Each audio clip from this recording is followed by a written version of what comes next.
ನಾರಾಯಣಪುರ ಬಸವಸಾಗರ ಡ್ಯಾಂಗೆ ಬಾಗಿನ ಅರ್ಪಣೆ ಮಾಡಲಾಗಿದೆ. ಸಚಿವರಾಗಿರುವಂತಹ ಶರಣಬಸಪ್ಪ ದರ್ಶನಾಪುರ ನೇತೃತ್ವದಲ್ಲಿ ಪೂಜೆಯನ್ನು ಸಲ್ಲಿಸಲಾಯಿತು. ಸಚಿವರಿಗೆ ಡಿಸಿ, ಎಸ್ಪಿ ಸೇರಿ ಅಧಿಕಾರಿಗಳು ಸಾಥ್ ಕೊಟ್ಟರು. ಯಾದಗಿರಿಯ ಬಸವಸಾಗರ ಡ್ಯಾಂಗೆ ಬಾಗಿನವನ್ನ ಅರ್ಪಣೆ ಮಾಡಲಾಗಿದೆ. ನೋಡ್ತಾ ಇರಬಹುದು ದೃಶ್ಯಾವಳಿಗಳಲ್ಲಿ. ಕೃಷ್ಣಾ ನದಿಯ ಬಸವಸಾಗರ ಜಲಾಶಯಕ್ಕೆ ಬಾಗಿನ ಅರ್ಪಣೆಯನ್ನ ಮಾಡಿದ್ರು. ನಾರಾಯಣಪುರ ಬಸವಸಾಗರ ಜಲಾಶಯಕ್ಕೆ ಬಾಗಿನವನ್ನ ಅರ್ಪಿಸಿದ್ರು. ಸಚಿವರಾಗಿರುವಂತಹ ದರ್ಶನಾಪುರ ಅವರು, ಶರಣಬಸಪ್ಪ ದರ್ಶನಾಪುರ ಬಾಗಿನವನ್ನ ಅರ್ಪಿಸಿರುವಂತಹ ದೃಶ್ಯಾವಳಿಗಳನ್ನ ನೀವಿಲ್ಲಿ ಗಮನಿಸ್ತಾ ಇದ್ದೀರಾ.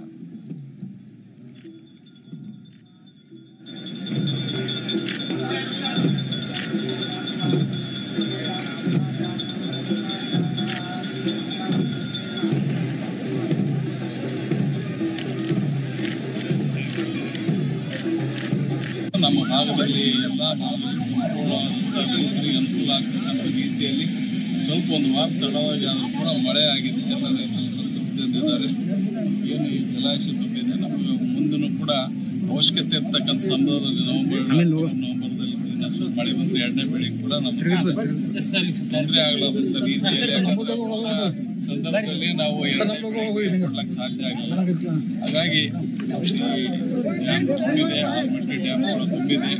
ಇವತ್ತು ರೈತರೆಲ್ಲರೂ ಕೂಡ ಬಹಳ ಖುಷಿಯಿಂದ ಇದ್ದಾರೆ. ಒಂದು ವಾರದಿಂದ ಈ ಭಾಗದಲ್ಲಿ ನಮ್ಗೇನು ಅವಶ್ಯಕತೆ ಇರ್ತಕ್ಕಂಥ ಮಳೆ ಕೂಡ ಆಗಿರೋದ್ರಿಂದ ಎಲ್ಲ ರೈತರು ಕೂಡ ಬಹಳ ಖುಷಿಯಾಗಿದೆ.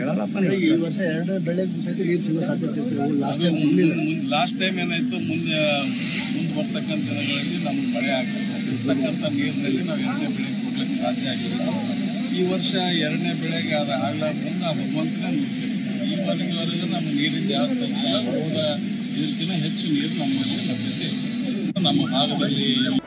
ಜಿ ಕನ್ನಡ ನ್ಯೂಸ್ ಈಗ ನಿಮ್ಮ ಮನೆಯಲ್ಲೇ ನೋಡಿ. ಎಲ್ಲ ಕೇಬಲ್ಗಳಲ್ಲಿ ಈಗ ಲಭ್ಯ.